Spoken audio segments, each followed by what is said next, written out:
One single mugshot broke the internet in ways no one could have predicted. A strikingly handsome face, intense eyes, and a chilling smile stared back from booking photos that spread like wildfire across social media. Women called him hot, the hottest killer alive, and flooded his inbox with love letters, money, and explicit photos. Some even begged him to have their babies. But behind that face was a cold-blooded monster. This is the disturbing true story of Wade Steven Wilson, the man the internet dubbed the Deadpool Killer. A man who, on one single night in October 2019, committed two of the most brutal murders in recent Florida history. A man whose lack of remorse shocked even seasoned detectives. And a man whose case continues to expose the darkest corners of true crime obsession in the age of social media. Let's go back to the night that changed everything. It was October 7, 2019, in the quiet suburban town of Cape Coral, Florida. Wade Wilson, then just 25 years old, was out drinking. He met 35-year-old Kristine Melton at a local bar. The two hit it off. They left together and went back to Kristine's home. What happened next was anything but romantic. According to Wilson's own chilling confession, after they had consensual sex, Kristine fell asleep. Wade Wilson then wrapped his hands around her neck and strangled her to death in her own bed. He didn't stop until she was gone. He later told investigators it felt good. He felt powerful. But the horror was only beginning. After killing Kristine, Wilson stole her car and drove off into the night. A short time later, he picked up 43-year-old Diane Ruiz, who was walking along the side of the road. What started as a seemingly random encounter quickly turned deadly. Wilson strangled Diane Ruiz as well. When she was unconscious, he dragged her body out of the car and began running her over again and again. In his own taped confession, he described the act with horrifying detachment. "I kept driving over her until she looked like spaghetti." He admitted he continued because he wanted to make sure she was dead. Two women. Two innocent lives. Snuffed out in a matter of hours by the same man, all for what Wilson later described as killing for the sake of killing. When police finally caught up with him, Wilson showed almost zero emotion. He confessed in graphic detail. He didn't cry. He didn't apologize. He simply told detectives what he had done, as if he were describing a normal day. His calmness chilled everyone in the room. The case quickly made headlines across Florida. But it was the mugshots released after his arrest that sent the story into a completely different stratosphere. Wade Wilson was undeniably handsome. Sharp jawline, piercing eyes, tattoos that only added to the dangerous allure. Within hours, those booking photos went viral on TikTok, Twitter, Instagram, and Reddit. Thousands of comments poured in. "He's too fine to be a killer. I would let him choke me. Deadpool is my new crush." A disturbing phenomenon known as Hybristophilia, sexual attraction to violent criminals, exploded into public view. Women began writing to Wilson in jail. They sent him hundreds of letters, photos of themselves, and even money on his commissary account. Some openly fantasized about him in graphic detail.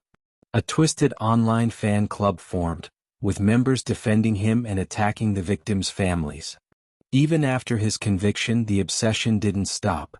In 2025 and 2026, new photos from death row showed a dramatically changed Wade Wilson, bloated, disheveled, missing several teeth, and far from the handsome killer who first captivated the internet.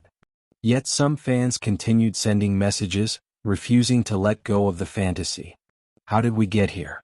How did two brutal murders become a meme, a crush, and a trending topic? To understand the full horror, we need to look at the victims, the real human beings whose lives were stolen. Kristine Melton was 35 years old. She was a mother, a daughter, and a friend. Those who knew her described her as kind, outgoing, and full of life. She had no idea that a casual night out would end in such violence. Diane Ruiz was 43. She was a hard-working woman trying to get through life one day at a time. Her family remembers her as someone who always tried to see the good in people. On that tragic night, she simply accepted a ride from the wrong man. Their families have spoken out powerfully during the trial, describing the unimaginable pain of losing a loved one in such a brutal way and then watching the killer's face become an internet sensation. One family member said it felt like their grief was being mocked by strangers online. The trial of Wade Wilson began in June 2024 in Lee County, Florida. It was a high-profile case that drew national attention. Prosecutors laid out the evidence in horrifying detail: DNA, confessions, surveillance footage, and Wilson's own words. The defense tried to argue mental health issues and troubled upbringing, but the jury wasn't swayed. On June 25, 2024, after deliberating, the jury recommended the death penalty for both murders. The votes were not unanimous, 10-2 for one murder and 9-3 for the other, something that would later become central to his appeals. In August 2024, Judge Nicholas Thompson formally sentenced Wade Wilson to death. In a powerful statement from the bench, the judge called the crimes heinous, atrocious, and cruel. He said Wilson had shown a complete lack of respect for human life. Today, Wade Wilson sits on death row at Union Correctional Institution in Rayford, Florida. He is one of hundreds of men awaiting execution in the state. His legal team is actively fighting the sentence, arguing that Florida's non-unanimous death penalty recommendations violate constitutional rights. Appeals are ongoing and could eventually reach the U.S. Supreme Court. Meanwhile, the internet obsession continues in darker corners of social media. Some women still post about him. Some still send letters. Documentaries, including the 2026 Paramount Plus series, Handsome Devil, Charming Killer, have tried to examine why society sometimes turns monsters into celebrities. This case forces us to confront uncomfortable questions. Why are some people attracted to evil when it wears a handsome face? What does it say about our culture that brutal murder can become entertainment and even fantasy?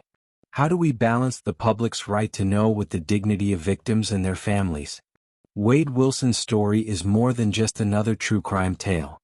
It is a mirror reflecting the worst impulses of the digital age, where looks can temporarily overshadow horror, where killers can gain fans, and where two innocent women's deaths became background noise to viral thirst traps. As of April 2026, Wade Wilson remains on death row. His appeals continue. The victims' families continue to grieve. And the internet, well, the internet never really forgets. But we must remember the truth. Kristine, Melton, and Diane Ruiz were not characters in a movie. They were real women with real lives, real dreams, and real people who loved them. Their murders were not cool or edgy. They were acts of pure evil carried out by a man who felt nothing but power in the moment he took their last breath. This is the real story behind the mugshot. This is the real cost of the obsession. This is the handsome devil unmasked. What do you think drives people to obsess over killers like Wade Wilson?